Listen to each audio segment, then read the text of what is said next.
বিসমিল্লাহির রহমানির রহিম। আসসালামু আলাইকুম। জনতা রান্নাঘর থেকে সবাইকে জানাচ্ছি শুভেচ্ছা। আশা করি সবাই ভালো আছেন।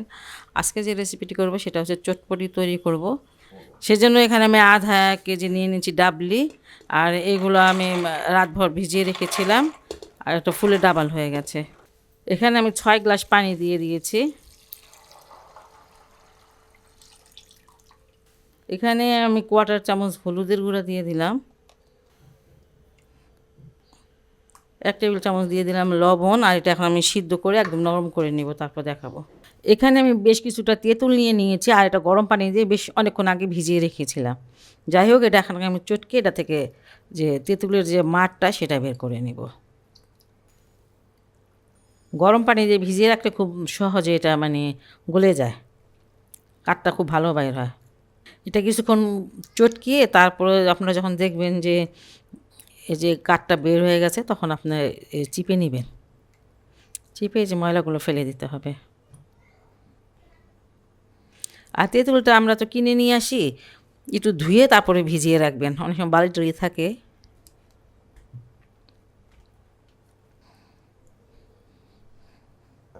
এখানে আমি 2 টেবিল চামচ চিনি নিয়ে নিয়েছি, আধা টেবিল চামচ নিয়েছি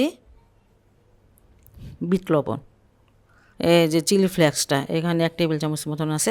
চারটা মশলা এখানে 1 টেবিল চামচ দিয়ে দিলাম, আর সব কিছু আমি এখন ভালো করে মিশিয়ে নিব।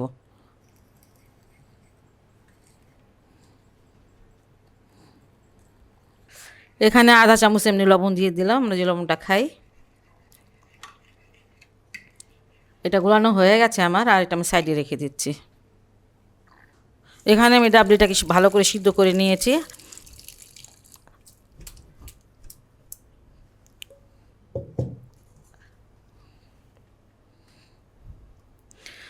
এই যে আপনারা সিদ্ধ করলে পরে স্কিন, এমন স্কিন অনেক উঠে, সেগুলো আমি অনেকগুলো ফেলে দিয়েছি, কিছুটা আছে। আর এইভাবে একটু চাপ দিয়ে দেখবেন যে নরম হয়েছে। এই যে হয়ে গেল, এটা আর তেমন কিছু দেখানোর নাই। আর এটাতে আমি এখন আলু দিয়ে দিব। একটু আদা ভাঙা করে দিলে হয়, বা চারকোনা করে করে কেটে দিলে হয়। 2টা আলু নিয়েছি, পছন্দ মতন আলু দিয়েন। এখানে আমি 2টা ডিম নিয়ে নিয়েছি, একটা ডিম আগে গ্রেট করে নেই, পরে দিব আরেকটা ডিম, একটা সিদ্ধ ডিম।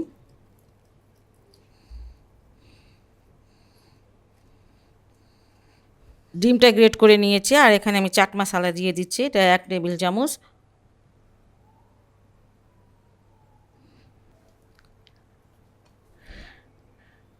ধনেপাতা কুচি দিয়ে দিলাম, কাঁচামরিচ কুচি 4-5টা দিলাম। তেঁতুলের চাটনিটা দিয়ে দিচ্ছি, আর তেঁতুলের চাটনিটাতে এটা টেস্টটা অনেক বেড়ে যায়।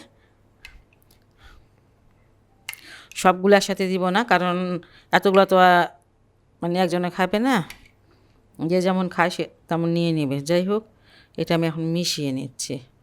যখন সিদ্ধ করবেন হালকা হালকা পানি রাখবেন।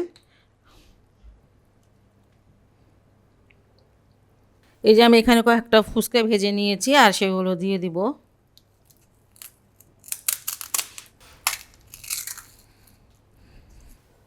এই যে একটু ধনিয়া পাতায় জায়গায় অল্প একটু কাঁচামরিচটাও একটু সাজিয়ে দিচ্ছি।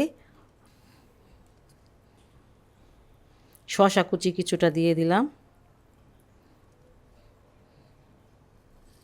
আর এখানে পেঁয়াজ কুচি।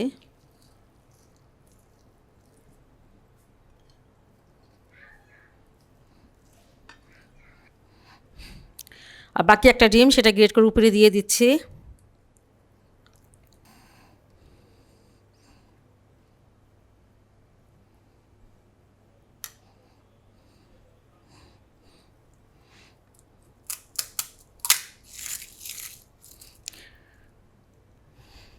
এই তেঁতুলের চাটনিটা সেটা দিয়ে দিচ্ছি।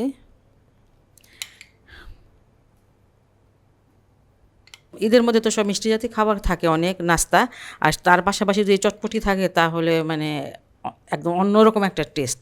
এটা বাসায় আপনারা অবশ্যই অবশ্যই ট্রাই করবেন। আর যদি আপনাদের এটা ভালো লাগে তাহলে অবশ্যই আমার চ্যানেলকে লাইক কমেন্ট সাবস্ক্রাইব করবেন। সবাই ভালো থাকুন, সুস্থ থাকুন, নিরাপদে থাকুন, এই দোয়া করি। আপনারা আমার জন্য দোয়া করবেন। আল্লাহ হাফেজ।